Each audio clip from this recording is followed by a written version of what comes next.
Good morning students. अब देखिए, ये आपका चैप्टर नंबर 14 है और इस चैप्टर का नाम है स्टैटिक्स। अब स्टैटिक्स है तो इसका हम इंट्रोडक्शन कर रहे हैं। अब हम सबसे पहले इसका इंट्रोडक्शन, अब इसका इंट्रोडक्शन जो कर रहे हैं हम चैप्टर 14 का, तो इसमें सबसे पहले आता है स्टैटिक्स। स्टैटिक्स का मतलब क्या होता है? आंकड़ा। इसको स्टैटिक्स को बोलते हैं आंकड़ा। हम किस प्रकार के डाटा इकट्ठा करते हैं, उसको किस प्रकार से प्रयोग करते हैं, उसको कैसे कहाँ से इसका प्रयोग करते हैं और कैसे कहाँ से ये प्रयोग या यूज होता है, ये देखिए। अब इसकी जो स्टेटमेंट है वो क्या है स्टैटिक्स की? The science which study in method or techniques used in the correction. हम कहाँ से करेक्शन करते हैं? प्रेजेंटेशन, करेक्शन, प्रेजेंटेशन, उसको दिखा करना, उसको दिखाते हैं।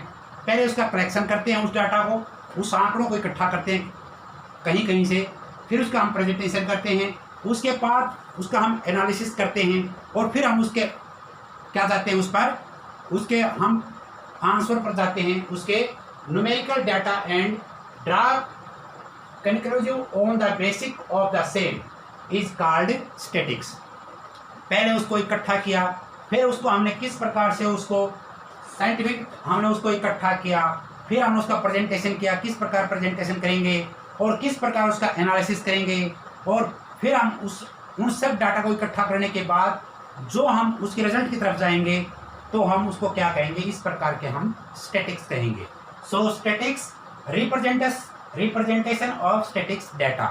हम डाटा कहाँ कहाँ से इकट्ठा करते हैं? आप देखिए, टीवी पर देखते हैं, अखबार में देखते हैं, या जहाँ कहीं भी हो, आपको एक डायग्राम दिया जाता है तो हम कहीं से भी डाटा इस प्रकार के इकट्ठे कर सकते हैं।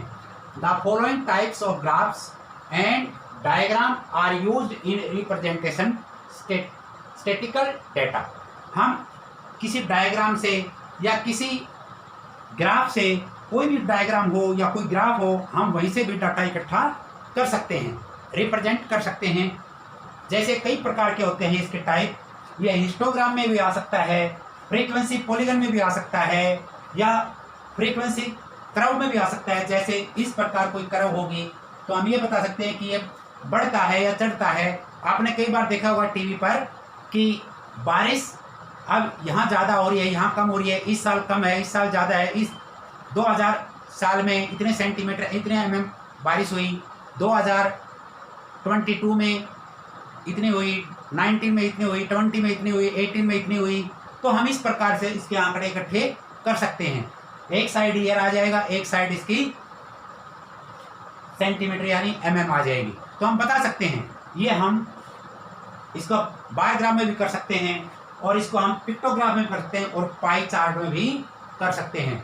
कि पाई चार्ट में अब ये जैसे हम किसी दुकान पर गए, बुक ली या पेन लिया, या इस प्रकार के इस दुकान में इतने प्रतिशत यहाँ बुक बिकती हैं, कापी बिकती हैं, या ये पेन बिकते हैं, पेंसिल बिकते हैं। इस प्रकार के हम कैसे भी डाटा इकट्ठा कर सकते हैं, किसी प्रकार को, कोई दुकान को जरूरी नहीं, हम किसी प्रकार के भी डाटा इकट्ठा कर सकते हैं।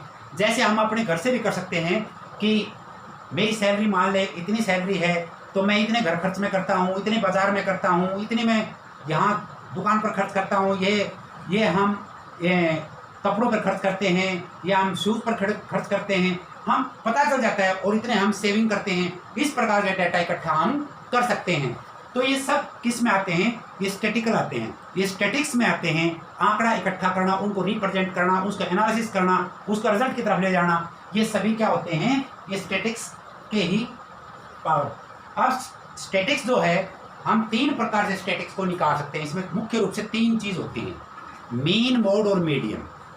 मीन का मतलब मध्य है, मोड का मतलब बहुलक, जो चीज़ ज़्यादा बार आ रही हो, और मीडियन का मतलब होता है उसका बीच का, मध्य, मीडियन। इस प्रकार से सबसे पहले हम मीन के बारे में बात करेंगे। तो मीन के निकालने के 4 फार्मूले हैं।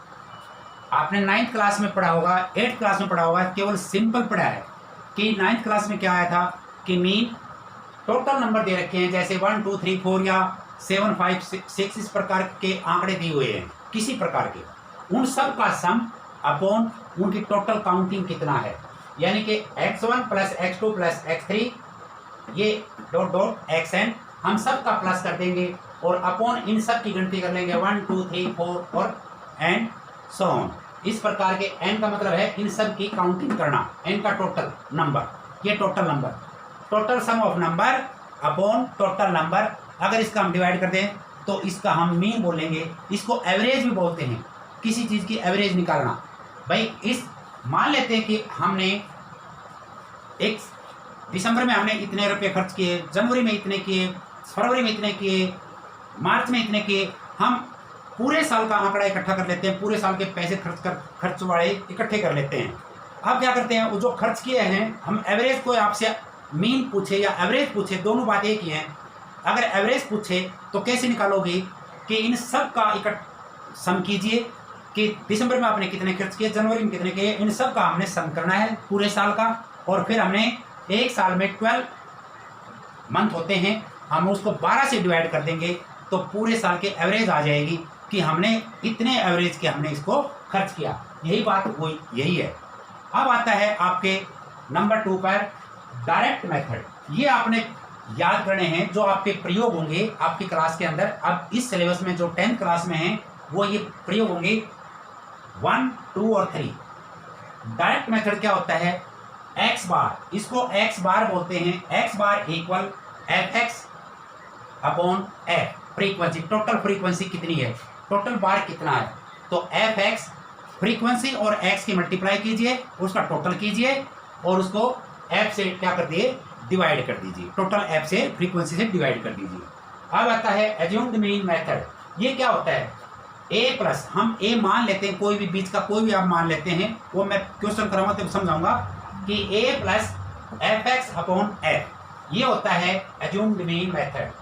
अब आपके जो सिलेबस के अंदर है केवल और केवल 3 मेथड प्रयोग होंगे, ये एवरेज वाला, डायरेक्ट मेथड और एज्यूम्ड मीन मेथड। अब तीसरा जो मेथड है स्टेप डिवीजन मेथड, अब की बार काट दिया गया है लेकिन आपके सिलेबस में है ये, फिर भी हम करवाते हैं स्टेप डिवीजन मेथड।